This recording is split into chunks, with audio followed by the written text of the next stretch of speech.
jóg àndandoo di sant suñ borom ngir rek moo ñu moom ngir rek moo ñu may. village bu Gaat moo ngi bokk ci département bu Bambey. taarixam nag jiitu na sax jamonoy colonial. village bu Gaat nag dañoo ràññeeku ci bëgg seen gox. waaye ànd di xàccandoo ak a dóorandoo. ci lañu dem sax ba jëmmal seen mbooloo mi ñuy tuddee Gaat Bokk Xalaat. nga xam ne yitteem yépp mooy fexe ba suqali seen gox bi.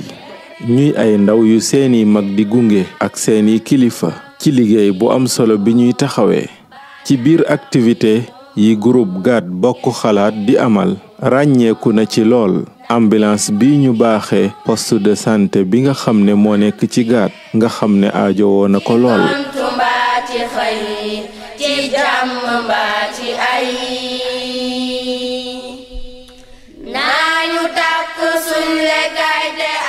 ci 3 septembre atum 2017 ci la groupe Gaat Bokk Xalaat taxawal cérémonie bu rëy ngir jébbal ci poste de santé bi bile ambulance ci teewaayu délégation yu am solo yu bàyyeekoo ci état bu Sénégal lu mel ni délégation bu sous-préfet bu Ngoy ak ministre Mor Ngom mi teewal président de la République. nañ bañ di pëccoxoo nañ bañ di feewaloo maanu ci ay xuloo booloo di doole yéen juboo di jàmm yéen sori jaw ak iñaan. Je ne peux pas ne pas le dire, il nous a tant aidé pour la réussite de cet événement. mu doon bis bu ràññeeku lool. coordonnateur mbooloo mi di monsieur Alioune Badara Diouf dikk na ak ñun ci solos bis bi. am yëg-yëg boo xamante ne bii gis nañ ne dëkk bi am na lu bari loo xamante ne bii manqué na fi ci ay jumtuwaay yoo xamante ne bii dëkk bi dina ko soxla population bi soxla nañ ko te li koy firndeel di fii ñu nekk tey ci poste de santé bi am ci wàll bu am solo muy santé ñu gis ne dafa sooxe am ci tamitam wàllu njàng mi ñu gis ne doxul. wàllu développement dëkk bi tam itam ñu gis ne des na ñoom itam ñu ne woon désormais léeg-léeg nga gis ñoo xamante ne bii dañuy toll ci diggante ci ay accouchement ñu leen di évacuer ci ay conditions yu xaw a doy waar. ñu gisoon ne nag kon li ci war a gën a jiitu mooy ñu fexe kon ñu jënd benn ambulance médicalisée boo xamante ne bii dañuy boole seen dërëm seen ñaar dërëm. seen ñetti dërëm ku ci nekk ca la nga man muy doomi dëkk bi ñu nekk bitim réew ak it seen i partenaires yoo xamante ne bii dañuy def te yàlla tax ñu jël seen alal ñu boole ko ba tey jii di nekk cérémonie boo xamante ne bii dañu bëgg a jël ambulance boobu jébbal ko poste de santé bi jébbal ko population bi. waaw man Omar Laye laa tudd juddoo Gaat dëkk fii di rafetlu nag itam taxawaayu xale yi ku ñëw fii tey xam nga sa xol dana sedd ndax xale yi ñëw liggéey bu toll nii. jàppale ko ak mag ñi fi nekk lekkatunu naanatunu ndax bëgg dëkk bi jekk lekkatunu naanatunu ndax bëgg ambulance bi ñëw ñu taxawaay bi semaine gi ñi ngi liggéey di defar place bi yendu fi kenn lekkut kenn naanut ndax bëgg dëkk bi avancé. en tant que nun ñi nga xam ne ñoo nekk ci jàkka ji nga xam ne mooy centre Moussam Ibn Omeir nag rafetlu nañ ko bu baax a baax rafetlu nañ ko ndax nun ba ñu déparé ak léegi. lu boole dëkk bi ñëpp nekk benn nekk ay julit di liggéey di jëriñu loolu moo nekkoon li nga xam ne mooy suñu jubluwaay kon wax dëgg yàlla lii bu ko ñii defee nun day ba ñu ko déggee ñu bari ci nun doonte ay mag lañu doonte nekk bokkuñu génération waaye dañoo ànd ak ñoom ci loolu di ko doxal ak ñoom man mii ci ñi nga xam ne ñi jëkk adhéré ci groupe yi ci laa bokk. ginnaaw jullik tàkkusaan ak organisation bu taaru ci la waxtaan wi tàmbali ci teewaayu mbooloo mu takku ci ay góor ak ay jigéen mag ak ay ndaw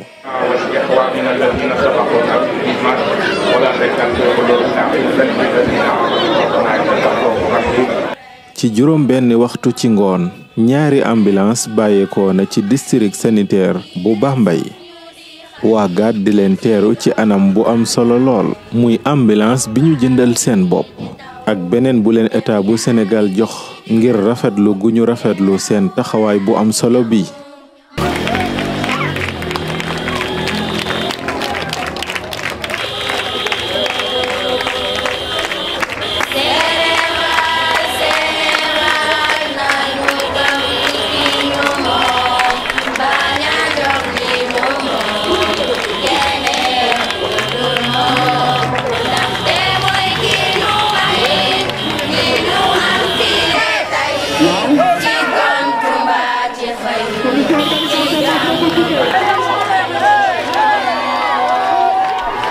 yéen a ngi tardé lu kenn mës a gis am na tey te daa tey même sa tàgg na gaaw da ngaa dem gaaw du kat ko xalaat ce que vous voyez devant vous ce sont les 10 fils de Dakar qui l'ont acheté pour la ndaw jigéen ñoo boole seen am-am waaye tatagal ko mu ala daw parce que du yomb quoi waaw ñu ngi jaajëfal suñu gan yi di dugg ci jaaraama de kontaan nañ ci yéen saa yéen les bienvenus Gat est ravi de vous voir ravi de vous compter parmi ses invités. ay gaay suñ loxo nañ bañ di pëccoxoo nañ bañ di feewaloo maanu ci ay xuloo booloo di dooli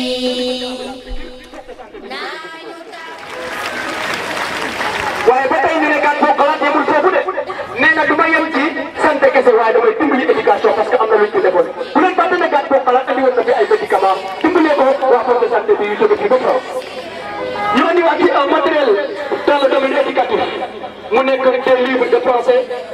des livres de sciences physiques des livres de sciences de la vie et de la terre des livres de géographie et d'histoire des livres de mathématiques des livres d'anglais et des livres d'éducation civique mooy lii ngeen di gis nii Gat boo xalaat aussi ñoo ko andi. Sénégal Sénégal Sénégal Sénégal Sénégal mbégte mu rëy ngay jàng ci xarkanamu mboolem ñi teewoon ci ndaje mi ñépp rafetlu bile liggéey muy ambulance yu ànd ak seeni jumtukaay ak yeneen yi ndimbal sax yoo xam ne association bii di Gat Bokk Xalaat jëmale na ko ci dëkk bi. du ñu ne guleet waaye ak dayo bi mu am mosu fee am ci lu motul 3 mois ñu mobiliser li ñu mobiliser ci moyen financier génne ci ay priorité muy ambulance médicalisée bu mucc ayib bii ak yeneen priorité yoo xam ne xëy na ñëwagul vraiment ñooñu il faut ñu beral leen ngërëm. ñi nekk ci biir dëkk bi ak ñi nekk ci bitim réew ñëpp dajaloo nekk benn di wax ci benn kaddu bu ñuy wax Gat Bokk Xalaat mën nañu wax ne loolu mosu fee am lu njëkk la ci histoire u Gat kon yéen population yéen doomu dëkk bi ngeen jëndee ambulance bi teg ko ci loxo ñi nga xam ne ñoo ŋànk wàllu santé faj ngeen gaa ab jafe-jafe muy ñi doon feebar ñu leen di yóbbu ay Bambey waaye nag indi ngeen benn tontu aussi ci gouvernement Sénégal nga xam ne ci atum 1996 ba léegi dafa am benn loi bu mu signé ne nag ay compétence yu mel ni ay santé éducation dañ koy jox population bi kon loolu yaakaar naa jëf ji ngeen def nii méngoo na ak lu mel noonu jigéen ñi nekk ci kër gi commerçant yi liggéeykat yi ci état fonctionnaire yi étudiants yeeg élèves yi béykat yeeg sàmmkat yi ñiy liggéey seen loxo ñi nekk bitim réew ak ñi nga xamante ñoo jóg rek di liggéey nda yàlla tax kenn desul ñoom ñëpp a boole seen alal pour liggéey li nga xamante pour jënd li nga xam mooy ambulance bi. dinañ profité fii ci seen kanam sant bu baax ki nga xamante ni mooy président de la république Macky Sall ndaxte moom ak ki nga xamee mooy ministre de la santé ak ministre du budget ak ministre Mor Ngom bi teew fii muy maire de Ndangalma ñoom ñoo ñu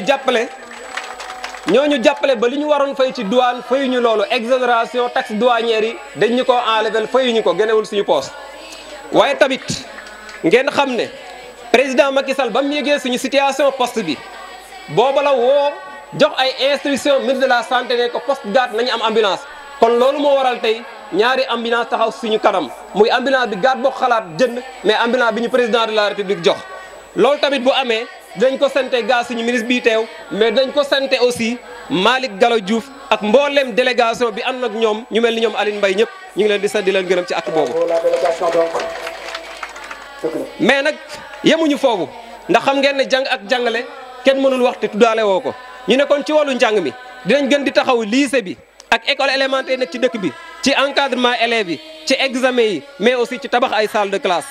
dinañ fexe aussi école privée franco-arabe yi nekk fii ñu jàppale leen ba ñu gën a am ay résultats parce que depuis 2013 seen programme dafa nekk programme mu état bi mais aussi gën a encadrer seen élèves yi. dinañ jàppale aussi étudiants yi ci seen logement ak seen ticket ci université yi dinañ organiser ay cours de vacances def ay fêtes yoo xam ne élèves yi gën a ràññeeku dañ leen di jox ay cadeaux fexe ba école bi am aussi benn école privée boo xam ne élèves yi dañuy yem seen école 3e wala terminale ñu mën leen di jël ñuy jànge si dëkk bi ñu may leen beneen chance. kon monsieur le maire monsieur le ministre ñu xam ne suñu premier partenaire ci pour lii taxaw nag état Sénégal la mën a doon mais nag dinañ def ay cotisation yoo xam par ay weer lay doon wala par ay saison mooy xam bu ñu béyee ba pare bëgg nañ tamit wut ay tool yoo xam dañ koy xel di béy muy dugg ci kees bi mais dinañ def tamit ay projet yoo xamante nii dañ koy jox bailleur de fonds yi kon monsieur le sous-préfet yéen gan yu tedd ñi bëgg nañ wax tamit ne plan d'action bii ñu teg nii ci kaw def nañ ci ay jéego yu am solo jéego yooyu xam ngeen ne groupe Gaat Bokk Xalaat dugal na loxoom ci examen yi fi jote jaar muy certificat bi BFEM bi ak bac bi def na tamit jëmbat garab ANCOG étudiant dëkk bi waaye tamit fii ñu nekk di wax nii ñi ngi organiser ay cours de vacances ci dëkk bi cours de vacances yoo xamante nii lu tolloog juróom benni téeméeri élèves ak ñett ñi ngi fiy daje juróom fukki jàngalekat ak ñetti surveillant ñi ngi fiy daje li dalee CP ba terminal matière yëpp ñu ngi ko fiy jàngale franco arabe baa ngi ci biir français baa ngi ci biir. looloo tax nag nu gën a kontaan ci yéen gën leen a yaakaar yéen doomi Gaat yi surtout ndaw yi ngeen xam ne yéenay ndonoy mag ñi ngeen gën a takku gën a nekk benn gën a jàppoo di dimlante. waxuñu ànd ak ñoom waaye li ñu amoon lépp dañuy koy teg ci seen loxo ànd ak ñoom liggéey ci seen organisation bi ñu nekkee ndax mbir mi gën a nekk jàppoo jëm ca kanam.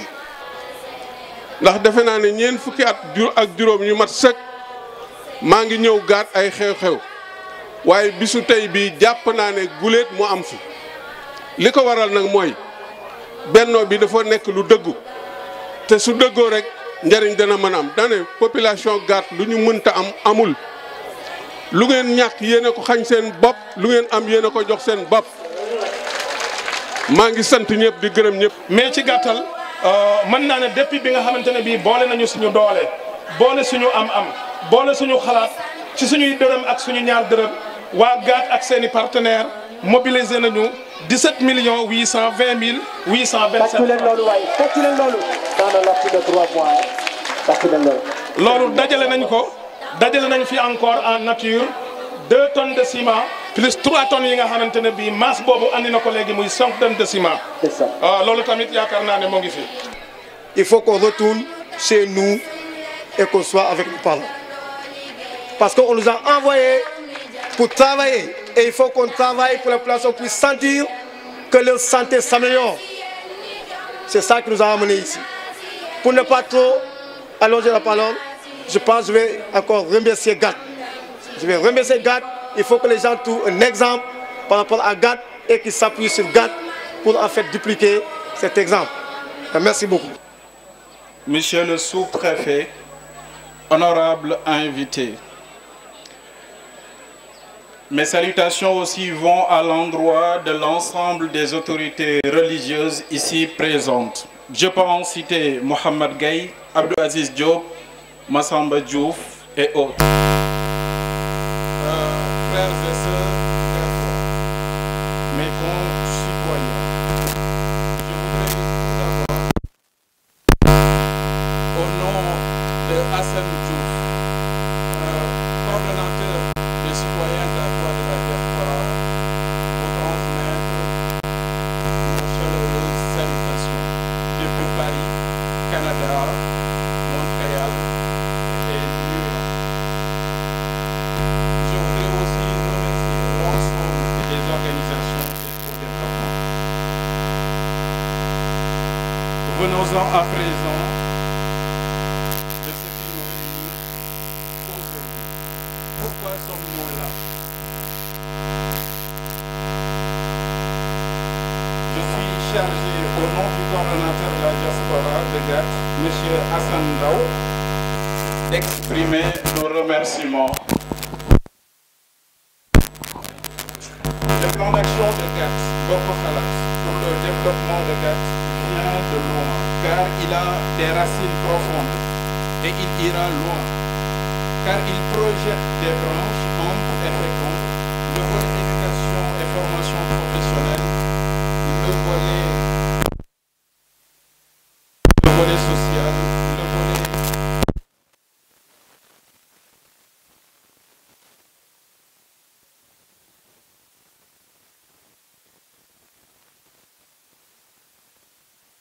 aussi vers des promesses que nous n'avons pas encore réalisées. Commençons par l'historique des dons qui ont permis cette construction. Et d'abord les soutiens de M. le ministre Morgom, ainsi que son adjoint M. Ibrahim Diop, qui ont été parmi les tout premiers à nous soutenir avec notre cher père, grand frère, l'oncle M. Daoud Ning, qui a toujours été là et restera avec son peuple gatois. Un grand merci à vous. Ensuite, je me retourne vers les soutiens privés, à commencer par ceux en provenance du monde de la diaspora de GAT, à travers ses différents représentants dans les 3 continents, Afrique, Sud. Le groupe WhatsApp GAT Boko Khalat, qui a connu dès sa naissance la préhistoire ou presque de ce projet, Ibrahim Diouf dit Iboukat en Italie, Hassan Daou en Espagne, Mbaye Diouf en France, Cheikh Diouf au Cap-Vert, l'ont porté et soutenu sous ses formes successives par ma voix, Mamadou Diop, en tant que représentant des citoyens gatois de la diaspora. Je veux remercier très particulièrement M. Ibrahim Diouf dit Iboukat d'avoir eu l'idée génialissime de rassembler tous les gatois autour d'un idéal commun qui a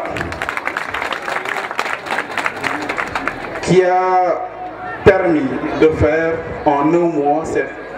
énorme réalisation. Je remercie tout particulièrement le maire de la commune de Nangalma pour son soutien incommensurable permettant aujourd'hui cette cérémonie. Aussi bien pour sa contribution que pour son coup de main en facilitant toutes les procédures administratives. Je reviens aux généreux donateurs gatois qui se sont appropriés les différents projets de notre plan d'action et continuent d'abattre un travail formidable pour dérouler l'ensemble des volets de celui-ci. Et puis, je voudrais exprimer ma gratitude sans les nommer à de très nombreux donateurs individuels, anonymes ou pas, et pour quelques-uns d'Amérique du Nord au Sud, Europe et d'Afrique, qui se sont manifestés dès le début et dont certains ont redonné à plusieurs reprises. Je voudrais maintenant repartir à l'historique de ce projet, car le premier don qui a conditionné tous ces dons est celui de notre infatigable coordonnateur Alun Badara Diouf dit Bado Anta. Applaudissez ça, s'il vous plaît. Puisque j'élargis ainsi le cercle de la gratitude, il est temps pour moi de nommer M. Massamba Diouf dit Massamba Woli, l'ami des jeunes de GAT, et président du comité d'organisation qui avait tenu ses correspondances, mises à jour ses dossiers, et qui a consacré la majeure partie de son temps depuis le début à ce projet, tant dans sa dimension archivistique qu'humain, par ses nombreux liens de par le Sénégal et plus particulièrement dans GAT. Jour après jour, il a été la cheville ouvrière et le visage souriant de GAT Boko Khalat. Applaudissez ça, s'il vous plaît.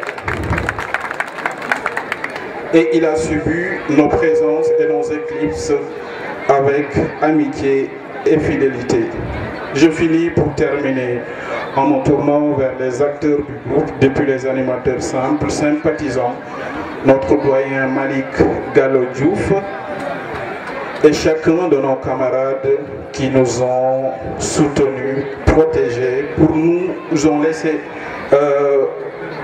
qui nous ont laissé le temps de faire tout cela, qui se sont eux-mêmes investis dans le projet, chacun à sa façon, intensément. Je vous remercie. Merci.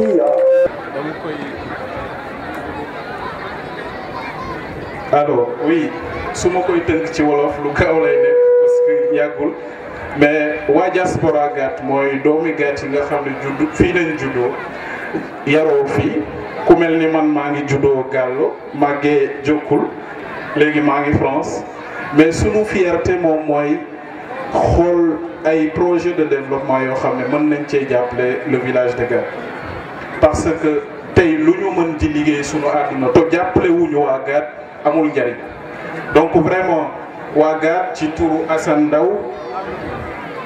ñu ngi leen di remercier bu baax a baax di remercier ñi jàpp ci projet bi monsieur le ministre Mor Ngom et l'ensemble des donateurs tous ceux qui ont participé pour que cela puisse se réaliser. yu jigéen yi seen mag yu jigéen yi di sonn ñu naan yaay ñun de bu ñu màggee bu soobee yàlla dina sa rongoñ yi dina fompo mooy bés bii tey ndax ku gis lii tey xam ne ko doomu Gaat ñoo booloo nekk benn bokk ndey bokk baay bokk lépp ànd ak liggéey cotiser ñaar dërëm ba am njëgu ambulance ñu leen di sant di leen gërëm naan doom lii lay jëriñ ndeyam bu ndeyam sonnee bu màggee daf koy wàccee coono gàcce ngaalama xale yi waaw. di ñaan ni itam sama mbokk jigéen ñi ku def lu rëy lii war ngeen ko delloo njukkal luy delloo njukkal gi mooy ñu booloo ñun jigéen ñi Gaat bokk ndey bokk baay takk suñuy sër teg loxo yi ci kii dem liggéeyi wan kilifa yi yëpp ne que jigéenu Gaat fuñ leen tudd rek ñu leen di ko tuddee ci jàmm ak salaam xam ne que jigéenu Gaat yi ay liggéeykat lañu amaana sax yàgg nañ di liggéey waaye foog ñu gën leen koo wan ba tax ku fi bëgg a ñëw liggéey rek sawar ci ndax nit ki bu la fekkee sa biir kër fekkul nga togg du togg lekk ak yow ci ndab bi il faut nga togg teg sa cin togg woo teg ndoxu raxasu ne kaay leen ñu lekk ku ñëw sukk lekk ak yow mu jëriñu ba tax rek maanaam sama mbokku jigéen ñi dispensaire bi bëgg naa lu weesu tey ñëpp ku soxla dispensaire daal di ñëw fekk fi ay médecins yu xarañ yu leen mën a faj ci anam yu leer ak leer ci anam yu rafet a rafet léegi nag ma leen di gën di ñaax ne leen ñëw leen fii ñu bokk ndey bokk baay liggéey maa ngi leen di sant nag di leen gërëm di leen gën a ñaax rek ñu nekk ndey ñu bokkum baay bokk ndey liggéey ci kanam ci lu baax wasalaam. to li ngeen di def nii sama yaram da ci daw lool parce que ñun dañoo bëggoon relève bi xaw a manqué kon ñii ñëpp wax nañu ko am na ñu wax ne vraiment dafa amoon vide boobu tey comblé nañu ko moo tax ma naan macha allah yàlla na ci yàlla laf cat yàlla na yomb ci cat ba nga xam ne lii dina wéy parce que xam naa ne Gaat lu ñu si mën nañu ko dégg nga li ba dara wax benn Gaatois bu nekk un sac de ciment di nga xam ne ñaata la ñun tey ñu ngi pratiquement ci 12000 habitants plus que ça ah ñu ngi ci plus que ça léegi 12000 sax ñaata la kenn xamul nu mu toll ku nekk mën na ko waaye loolu mooy wane rek ne mbooloo mooy dëgg. ñëw itam ci turu conseil départemental bi ma jiite di ñëw nag di sant waa Gaat di sant jeunes yi Gaat di sant tam mouvement bii nga xam ne moom ngeen yor muy Gaat Bokk Xalaat man maa ngi leen di sant bu baax a baax ndax li ma leen di sant moo di da ngeen a delloo njukkal seeni waajur seen waajur yi nga xam ne dañu yàgg sonn di yàgg di dem hôpital te duñu am lu leen yóbbu duñu ñëw Bambey te duñu am lu leen yóbbu ñuy am ay problème muy oto bu ndaw moo fi nekkoon man di ma fekk dispensaire ci hôpital suñu mës a évacuer malade foofu la ma daan fekk kon tey bu ngeen demee ba ngeen jël seeni dërëm ak seeni ñaari dërëm ngeen cotiser ko seeni doom yeneen bitim réew jàppale leen ba ngeen am tey bijou bu rafet bii kon yéen xale Gaat maa ngi leen di gërëm di sant jigéen ñi di sant ñëpp nag. maa ngi leen di nuyu yéen ñëpp ci seen tur mais indi leen aussi nuyoo président de la République son excellence Macky Sall lii am solo ci wax ji defe naa ne doomu Gaat ñoo ko waral doomu Gaat ñoo ko waral askanu Gaat ñoo ko waral ndax bu ñu nee dañuy taxaw tey ne ay remise de clé maanaam joxe ay caabi ñaari ambulance yooyu am ci benn boo xam ne nii ci coobarey doomu Gaat askanu Gaat ci la jóge loolu war nañ leen koo sante war nañ leen koo gërëme war nañ leen koo joxe seen wàccuwaay ci Gaat laa bokk mënuma génne sama bopp ci Gaat deret boole na ma fi démb boole na ma fi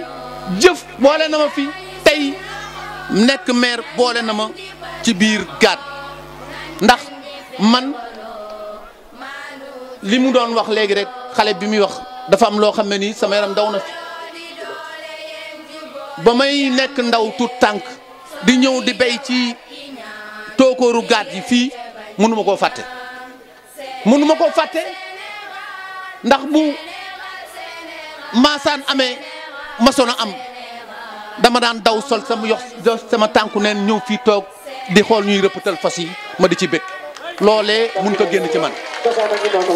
loolu mënuma koo génn ci sama bopp te munta deñ ci samam xel kon nag Gaat damay wax ne ci lépp ci anam bépp dama fee bokk te li ma fi bokkee war naa koo séddoo ak yéen kon loolu jàpp leen ne seen doom seen xarit seen àndandoo seen lépp mooy di leen tàllal loxo ci lépp. taxawaay bi groupe Gaat Bokk Xalaat amee bind la bu rëy bu ndawi réew mi war a jàng ci ñoom waaye kilifay réew mi it war nañ cee njukkal groupe Gaat Bokk Xalaat ndax bu ñëpp defoon ni ñoom kon Sénégal émergé. jile suuf ñu di xëy di ci dox ak a bay